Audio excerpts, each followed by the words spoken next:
What's going on, nation? As you all know, my push-pull legs cheat and recover program is cutting edge when it comes to overloading any muscle group for growth. And this is because it doesn't so much focus on the concentric part of the repetitions, but instead relies on heavy negatives or heavy controlled negatives to tear down the muscle fibers and force growth. Now, the cheat reps alone take advantage of 2 out of the 3 mechanisms of building muscle, and those are muscle damage and mechanical tension. But what about the third one, metabolic stress? Well, that's what the recover part of the sets are for in the cheat and recover program.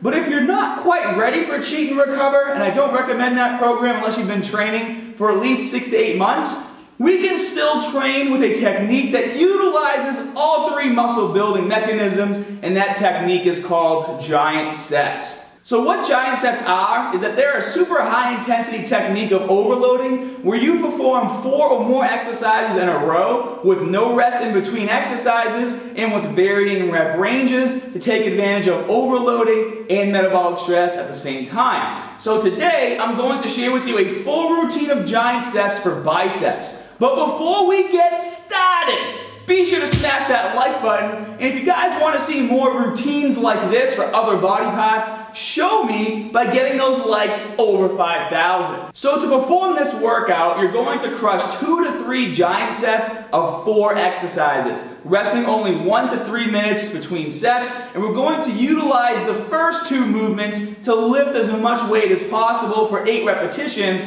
and then we're going to lift as heavy as we can for the last 2 exercises for a total of 20 reps per exercise.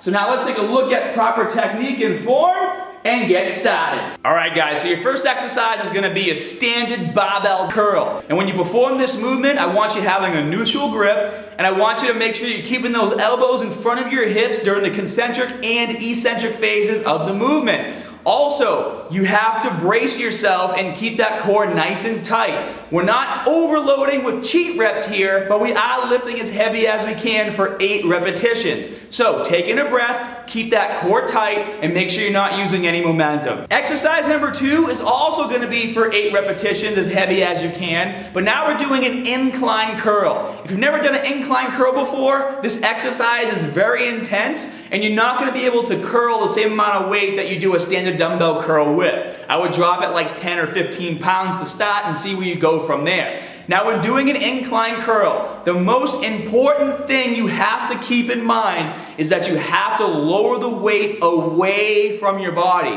which means you gotta tuck those elbows back as far as you can while laying on the incline. As you guys can see from my repetitions, my arms are going away from me on the way down, and they're still basically in that same position on the way back up, and you're going to complete a total of 8 repetitions, lifting as heavy as you can. Now that the first 2 exercises are done, we're going to move on to the third one, and remember, we're not resting yet. This is 4 exercises in a row with no rest, and that third exercise is going to be the incline spider curl with dumbbells. Now, to perform this movement, obviously you need an incline bench, and you're going to need some lighter weights because you're doing a total of 20 repetitions. Now, some benefits of using the lighter weights is that you're going to be able to keep those elbows nice and high for the majority of these reps. And also, guys, when you're performing this movement, yes, we're going all the way down and all the way up, trying to keep our elbows as high as we can, but when you get to the top of the movement, you can try to take advantage of that shoulder flexion for a bit more bicep engagement by bringing the dumbbells up and past your head as far as you can. So crush 20 repetitions here, then let's get ready for the last exercise. And the fourth and final exercise before you start this giant set all over again is going to be concentration curls. And they're called concentration curls because in the seated position with your elbow jammed into your thigh, your leg is basically going to hold your arm in place so that you can focus on just lifting and flexing at the elbow, targeting those biceps as hard as you can. As you come up to the top of the repetition, do your best to turn your hand in for a bit more bicep engagement and make sure you control that weight on the way down. And what you're going to do is 20 repetitions on your right arm, then as soon as you're done, you're going to do 20 repetitions on your left arm, then as soon as you complete the concentration curls, that completes 1 set of your giant set. Then you're going to rest 1 to 3 minutes, then you're going to complete this giant set 2 to up to 3 times.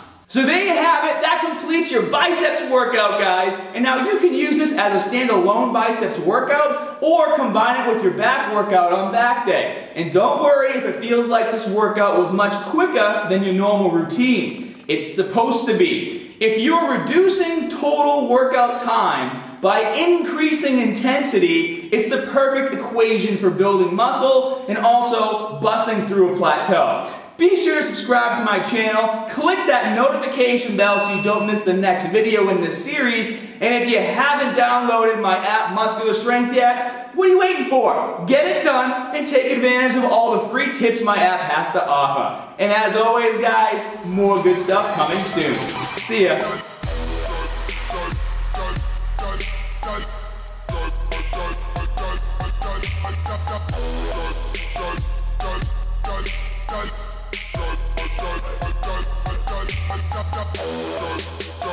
Go.